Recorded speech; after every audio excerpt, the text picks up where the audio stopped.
राम राम, जय हिंद। स्वागत है एक बार फिर से आपका डिफेंस एकेडमी पे।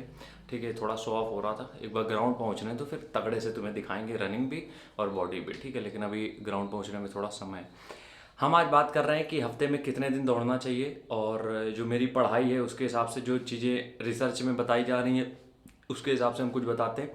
इससे पहले कि हम आगे बढ़ें, इसके पहले एक काम कर लो। ठीक है, देखो 1 तारीख तक सारे प्लान्स में जो भी आपको किसी भी डिफेंस की तैयारी करनी, किसी भी वैकेंसी के लिए, बिहार पुलिस, बिहार दरोगा, SSC, UP police, Delhi police, किसी भी एग्जाम की तैयारी करनी है, 300 रुपये ही फीस है सिर्फ 1 तारीख तक। उसके बाद 600 हो जाएगी। ठीक है, उसके लिए करना क्या है, सामने दिए गए नंबर पे आपको 500 रुपये फ़ोन पे या गूगल पे कर, सॉरी 300 रुपये फ़ोन पे या गूगल पे करना है, सामने जो नंबर आ रहा है। उसके बाद अब जो ये नंबर आ रहा है इसके ऊपर आप अपना स्क्रीनशॉट और अपनी पर्सनल डिटेल, पूरी डिटेल भेजोगे इसमें। ठीक है, और ये प्लान 1 तारीख तक है। 1 तारीख के बाद हम 600 कर देंगे। ठीक है, आगे हम बढ़ेंगे तो हम यहाँ पे बात कर रहे हैं हफ्ते में 7 दिन क्यों नहीं दौड़ना है तुम्हें। देखो समझो मेरी एक बात, अगर तुम किसी भी नेशनल या इंटरनेशनल गेम्स की तैयारी कर रहे हो तो मत देखो ये वीडियो, तुम्हारे किसी काम का है नहीं, क्योंकि वो तुम्हारे हिसाब से डिजाइन होगा कि तुम्हारा कंपटीशन कब है, तुम्हारी तैयारी ऑफ सीजन, ऑन सीजन, वो बहुत सारी चीज़ें होती हैं, उनको हटाओ। हम यहाँ पे बात कर रहे हैं जो डिफेंस की तैयारी कर रहे हैं उसका सिर्फ एक गोल है कि 1600 मीटर को 5 मिनट में कम में मारना है, खत्म बात। इसके अलावा उसको दुनियादारी से मतलब नहीं है। तो यहाँ पे सिंपल सा फंडा एक तुम्हें अप्लाई करना है कि हफ्ते में सिर्फ 5 या 6 दिन दौड़ना है। 1 या 2 दिन का तुम्हें कंपलसरी ब्रेक लेना पड़ेगा, 1 या 2 दिन का हफ्ते में, वो बहुत जरूरी ब्रेक है। अब इस ब्रेक का मतलब ये नहीं होता है कि 24 घंटे तुम सुप पड़े रहोगे, नहीं। इस ब्रेक का मतलब ये होता है कि इसमें अपनी बॉडी की इंजरी को तुम पहचान लोगे। क्या होगा, जब जिस दिन तुम रेस्ट करते हो, तुमने देखा होगा, हम जिम की बात करते हैं, अगर आपने आज लेग वर्कआउट किया, सेकंड डे पेन होता है, उस दिन कोई दर्द नहीं होता है। तो दूसरे दिन तुम्हें इंजरी के बारे में पता चलेगा, तुम्हें ये समझ में आएगा कि इस पार्ट में इंजरी है या फिर हमें कहाँ काम करने की जरूरत है। और वही जो रेस्ट डे होते हैं उनमें आप मसाज और ये जितनी भी होती है थेरेपी सब कर सकते हो। ठीक है, क्लियर। अब यहाँ पे हम आगे चलते हैं। तो जब ये तुम चीज़ें कर रहे होते हो, ठीक है, तो उसके क्या बाद क्या होता है कि तुम देखोगे, जब तुम 1-2 दिन का ब्रेक ले लोगे, उसके बाद जब तुम नेक्स्ट डे जाओगे रनिंग करने, पिछले हफ्ते से रनिंग इंप्रूव होगी।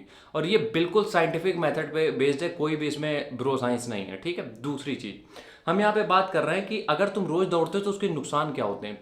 देखो जब तुम रोज दौड़ते हो तो एक तुमने सुना होगा प्लेट्यू। ठीक है, प्लेट्यू क्या होता है यार, कि किसी भी चीज़ को तुम बार बार उसी रिदम पे, उसी पेस पे, उसी तरीके से करते चले जा रहे हो, एक टाइम के बाद तुम्हारी स्पीड बढ़ना बंद हो जाएगी। तुम कितनी भी स्प्रिंटिंग कर लो, तुम कितनी भी अच्छी डाइट ले लो, तुम प्री वर्कआउट का पूरा डिब्बा पी के चले जाओ, नहीं बढ़ेगी। एक टाइम के बाद बॉडी जब प्लेट्यू हिट करती है तो उसके बाद नहीं हो सकता है कुछ भी, आप कुछ भी कर लो। उस कंडीशन में क्या होता है कि जब आप रेस्ट लेते हो, ठीक है, रेस्ट लेते हो 1-2 दिन का, तब उसके बाद बॉडी दोबारा से उसी फॉर्म में पहुंच जाती है जहां से उसने स्टार्ट किया था। तो नेक्स्ट डे जब तुम जाते हो तो तुम नई तरीके से शुरुआत करते हो। तो ये फायदा है कि अगर आप रोज नहीं दौड़ते हो, ठीक है, 5 दिन दौड़ो, पर्याप्त है। आखिरी अगर हम बात करें कि जो जब डिफेंस की जो लोग तैयारी कर रहे हैं उनकी बात हम अगर करें, गर्मियाँ चल रही हैं, तुम्हें 100% देने की जरूरत नहीं है। हमने बहुत सारी वीडियो में अपने कहा भी है, ये कहा है कि तुम्हें जब भी ग्राउंड जाना है तो इस तरीके से वापस आना है कि मेहनत बचा के ना ले जाओ, बहुत सारी चीज़ हमने ज्ञान दिए हैं। लेकिन ये ज्ञान इस समय काम नहीं आएंगे। ठीक है, अगर तुम आज 100% दे रहे हो तो इसका मतलब ये है कि कल के लिए तुम अपने लिए खतरा मोल ले रहे हो, जो कि बहुत दिक्कत वाली बात है। तो जब भी तुम इस समय ग्राउंड जा रहे हो, अपनी स्ट्रेंथ का, अगर आपकी रनिंग अभी 3-4 महीने नहीं है तो अपनी स्ट्रेंथ का सिर्फ 70 से 85% तक देना है, इसके ऊपर मत दो। 10-15% का वो जो गैप है उसको बना के रखो, कोई दिक्कत नहीं है। क्यों, उस 10-15% का जो गैप है उसमें हम चाहते हैं अपनी रिकवरी पे तुम ध्यान दो, अपनी स्ट्रेचिंग पे ध्यान दो, अपनी बाकी की चीज़ों पे ध्यान दो। तो रनिंग हमेशा 100% करनी होती, लेकिन अभी के 2 महीने में मत करना बिल्कुल भी, क्योंकि वो दिक्कत देगा हार्ट पे, वो दिक्कत देगा।